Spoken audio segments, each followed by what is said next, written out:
Inside you, my friend, is a girl who used to know what she loved. Today, I want to help you find her again. Welcome to the Midlife Reinvention Podcast, a podcast helping women in career and life transitions achieve clarity on their next steps so they can transform uncertainty into an energizing next chapter. I'm your host, Kavita, and the founder of It's My Time Now Coaching. If you're wondering what's next in your career or life, you are in the right place. Through solo and guest episodes, you'll gain practical tips, tools, and inspiration to help you uncover blocks, gain confidence, and be, do, and have what you want. I rediscovered myself after the age of 50, and I know you can too. It's my time now to help you do just that. I'm so excited you're here. Let's dive in.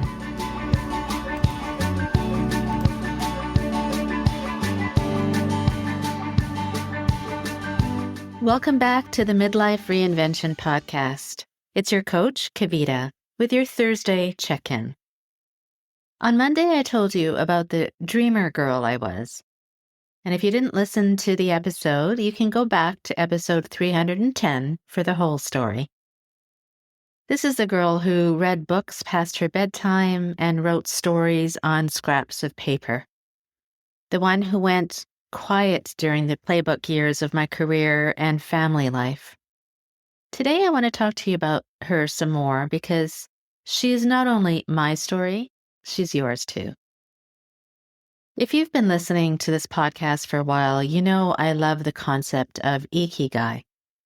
This is the Okinawan idea of your reason for being, the place where four things intersect: your strengths, your passions, your values, and what the world needs from you. Last Thursday, we sat with values and how our values have often been shaped from our ancestors. Today, we're going to spend some time with passions, because your buried passions hold more than you realize, and today I want to help you find them. Here's the truth I want to leave you with today. The dreams you've had as a girl were not random. They were not childhood whims that you outgrew. They were signals, the earliest, clearest evidence of what you came here to love. We are taught somewhere along the way that childhood passions are something we leave behind, that growing up means putting away the things that delighted us as girls: the dance class, the piano, the notebook full of stories, the hours spent drawing or building or daydreaming, the way certain books or certain places or certain people made us feel alive. Yes, of course, we cannot live always as 12-year-olds forever. The shape of how we live changes. But what we loved at 12 was not random. The pull was telling us something about what makes us come alive, about where our energy naturally flows, and about what was waiting for us to come back to it. For me, it was reading and writing. I wrote stories on scraps of paper, in notebooks, in the margins. I read books way past my bedtime with a flashlight under the covers. I dreamt of places I had never been because of the books that took me there. And then somewhere along the way, I made what I thought were practical choices: biology, the MBA, the pharmaceutical sales career. And none of those choices were wrong. They were right for that chapter. But the writer in me, the reader and the storyteller, the dreamer, she did not disappear. She just went quiet for a while. It took me decades to recognize that the passion for storytelling I had as a girl was not something I had outgrown. It was something I had buried. And it is one of the deepest reasons I podcast today, why I write to you, why telling my story week after week feels like coming home. For you, it might look entirely different. Yours might be music, and you have not touched an instrument in 20 years.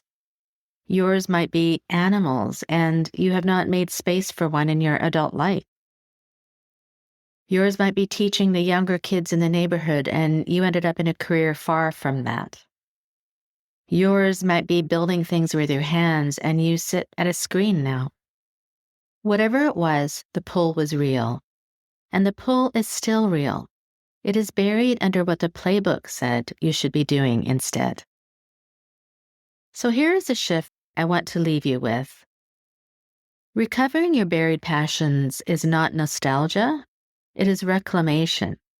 It is signal reading, and it is one of the 4 ways your Ikigai is trying to reveal itself to you.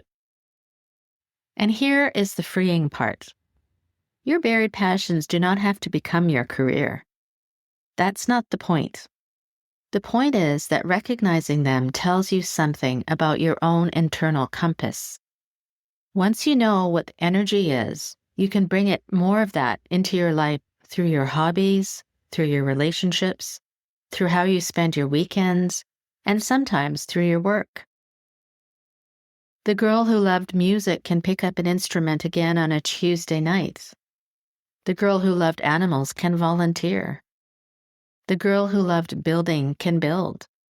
And the girl who loved teaching can find one young person to mentor. The reclamation begins quietly with you giving yourself permission to take her seriously again. And here's what I want you to understand about why this matters at an even deeper level. In the coaching methodology I am trained in, we talk about 2 kinds of energy moving through us at all times. There's anabolic energy, and that is the energy of aliveness, of possibility, of something moving towards what matters to you. Catabolic energy is the opposite. That's the energy of contraction, of depletion, of something living against our own grain. And many of us have been running on catabolic energy for years without naming it. When you reconnect with a buried passion, even in the smallest way, you release anabolic energy. And here is what most people miss. That energy does not stay contained to the activity. It spills into your work, into your relationships, into the way you walk through the next morning. The woman who picks up her violin again on a Tuesday night is not only playing violin, she is shifting the energy of her whole week. And so this is why recovering your buried passions is one of the most generous things you can do for everything else in your life. You're not only giving the girl who went quiet her voice back. You're bringing aliveness into a life that may have been running on autopilot for a very long time. So here is what I want you to sit with this week, my friend. Take a quiet moment somewhere you will not be interrupted and write down 3 things you loved as a girl. Not what you were good at, not what you were praised for, or not what looked like a viable career. Only what you loved. The things that made the hours disappear, and the things you came back to without anyone making you do it. The things you would have done for free. Then look at the list and ask yourself one question. How much of any of this have I let into my adult life? And what is one small way I could let one of them back into my life this week? The noticing is the beginning, and the choosing comes after. The career shift, if there is one, comes much later. But it all begins with remembering what you used to love, or your passions. Before we close, this quick reminder that this whole series is being shaped by you as well as by me.